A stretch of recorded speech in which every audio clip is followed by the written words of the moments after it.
La Poste, en tant qu'opérateur d'importance vitale, est requise par le gouvernement et au-dessus de tout, nous mettons la protection de la santé des postières et des postiers et des clients.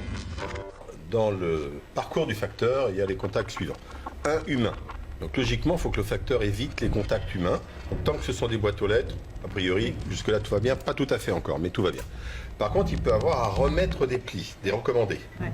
Donc un facteur qui a plusieurs recommandés à remettre dans la journée et qui donc va être à moins d'un mètre, devrait avoir un masque. Et en fait, toute personne qui a du contact humain devrait être protégée.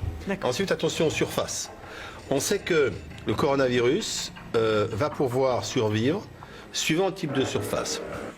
4 heures quand c'est du cuivre, et 24 heures pour 4. 72 heures quand c'est du métal ou du plastique. Donc métal, boîte aux lettres. Le facteur qui toute la journée va être en contact avec ces surfaces métalliques.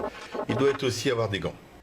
C'est la raison pour laquelle nos mesures de prévention sont renforcées pour éviter tout risque de contamination. Nous appliquons strictement les mesures et gestes barrières, comme les règles de distance de courtoisie, le lavage fréquent des mains ou à défaut d'accès à des points d'eau, le lavage au gel hydroalcoolique.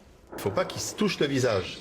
Donc moi, ce que je conseille au facteur, c'est soit il a des gants, soit à chaque fois qu'il a touché une surface métallique, il se met du gel hydroalcoolique avant de se toucher le visage.